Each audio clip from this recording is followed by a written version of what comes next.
Moje zadnje obdobje, v bistvu, ko sem bil jaz resno prisoten v Ameriki med svojim treningom za National Sports Center for the Disabled.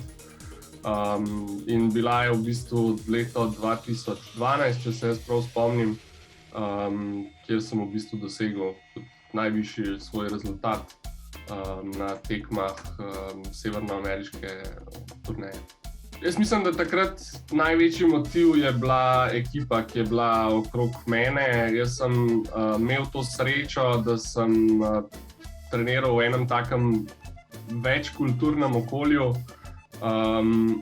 Bilo nas je v najboljših časih, mislim, da 27 tekmovalcev iz 10 različnih reprezentanc, ki smo se ves čas gnali med sabo, seveda bili na hribu zagrizeni nasprotniki, ampak ko je bilo pa tekem konec, smo bili pa vedno zelo dobri prijatelji in smo se vedno spodbujali in nam tudi ni bilo vseeno, če katero od njih, od sotekmovalcev v bistvu ni prišel do dobrega rezultata ali pa se mu je nastop ponesrečil.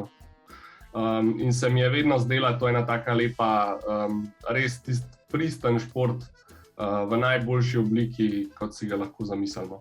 Jaz mislim, da tisti dan pred dogodkom ni bilo nič kaj drastično drugače kot večina tekmovanj. Jaz sem imel vso kariero nekako pravilo, da se moram do 10:30 znajti v postelji in probati zaspati.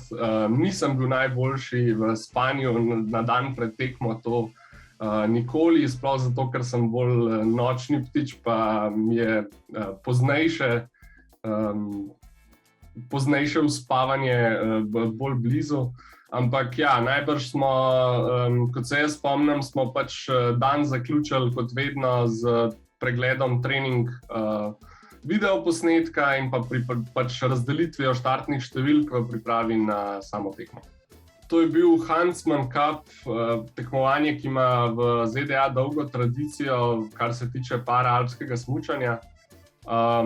Bila je slalomska tekma, jaz v slalomu nikoli nisem prav blestel, vedno so me pa tekmovalci, pa so tekmovalci nekako bolj umeščali v to slalomski del karavane kot pa veleslalomskega.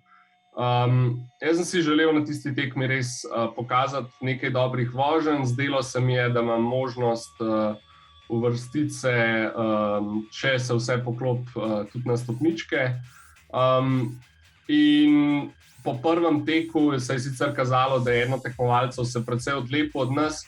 Nas je bilo pa kar nekaj skupaj nagužvanih tam na drugem in pa tretjem pa četrtem mestu.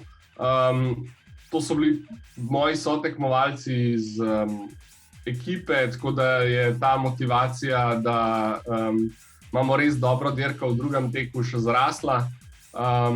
In jaz sem takrat po prvem teku sem bil tretji, potem naredil kar konkreten napad na to, da bi se vsaj približal prvemu mestu, v bistvu prevzel vodstvo in potem gledal sotekmovalca, ki je bil za mano, mislim, da pol sekunde po prvem teku, kako je pelil vrhunsko, ampak malo pred ciljem odstopil. In to je v bistvu bil nek tak grenko sladek trenutek, ker se mi je zdelo, da sem smučal dovolj dobro, da bi ga lahko rezultatsko gledano premagal. Bila je tudi moja prva medalja na tekmah severnoameriškega pokala. Hkrati sem bil pa seveda vesel, ker sem to medaljo osvojil, ampak če bi lahko tisto tekmo ponovil, bi si vsekakor želel, da bi ta tekmovalec tudi prišel v cilj in da bi dejansko videla rezultatsko, kje sva se znašla. Jaz, kar sem potegnil z tiste tekme, je bilo v bistvu, da